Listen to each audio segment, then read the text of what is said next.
Yeah, so today we're just going to show you how to pair and calibrate our E-loop commercial. This is a presence version we have today, but it's going to be the same process whether it's an exit version or an in-ground or an in-ground with presence. We're showing this today with an E-Trans 200, and it's quite simple to get set up. So if we have a look at our E-Trans 200 here, you'll see it has this nice little LCD screen, and then it's powered here. This one can be powered either by 12, 24 volt AC or DC. Today we've got this powered off our gate board, which is a 24 volt DC output. If you just follow these wires here. We've also got two relays on this unit, which offer normally open, common, normally closed. Today we're just using relay 1, and I've got this wired back to the open input on my gate board. So we're just going to show you, there's two methods here, how to pair our E-loop with the E-Trans 200. We'll show you the first method now. So if you want to take your loop and bring it in close to your E-Trans 200, if you just turn the little dial, code device, if we click that, it'll indicate there loop 1 paired, and that's it. And then we'll just go and place our loop in position. So our second method here just shows us how to pair our loop to our E-Trans 200 if it is already fixed in position or further away from the unit. So first things first, if we can come over to our little dial, over to code device, we just click. So code learn will flash up, the green LED will flash.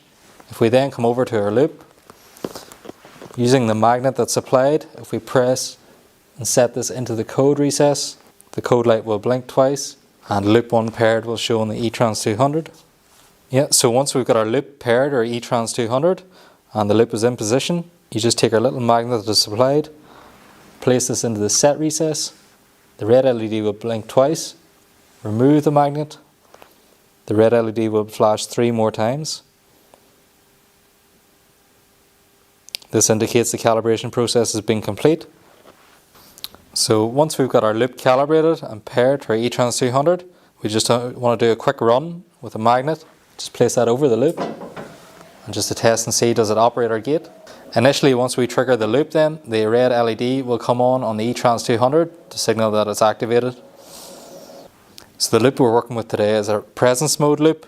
This has the additional safety feature in which that when a vehicle or magnetic presence is detected, it will keep the latch open on the E-Trans 200. So we'll just demonstrate that now. So we'll take our little magnet here, place that over the E-loop,